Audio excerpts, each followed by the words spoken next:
Like DevOps is basically automating your manual tasks. Um, it it helps all the stakeholders to work in a collaborative and integrated manner. Then we work on the continuous integration, continuous delivery, and continuous deployment concepts. Then we will be configuring our infrastructure by writing the code. Let's say you want to set up a new machine. So what you will do to configure a machine manually or install the softwares manually, you write a script and then that script will configure your machine through code. That is known as infrastructure as code. Then you will be monitoring and logging your infrastructure and application, whether they are behaving in a proper manner or is there any issues, so that you can prevent any kind of issues which are about to happen in future. So that's the advantage of monitoring your infrastructure and checking the logs, right, and fixing the or you can say prevent the issues. Agility means a fast or quick development.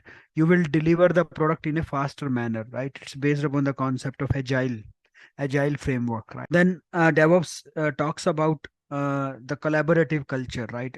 As I told that it no longer supports that the development and the test team and the release or operation team works in a silos. They don't, as per the DevOps concept, this is not the culture of the DevOps, right? So as per the DevOps culture, we should be working collaboratively and collectively towards the success of our organization, right?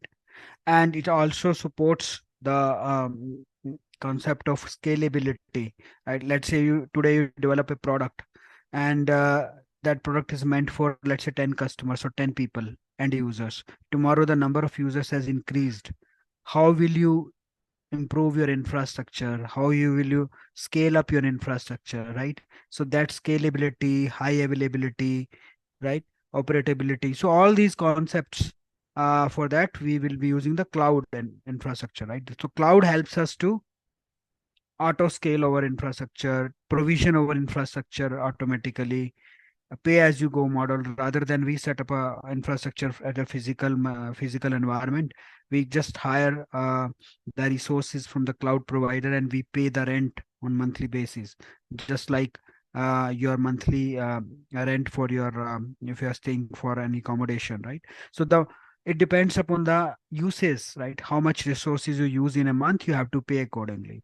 So it will reduce your capital expenditure. You need not to set up the huge infrastructure and spend a lot of money in the beginning. If you are a startup, you can save a lot of money and you can just test that how your company or how your startup is doing.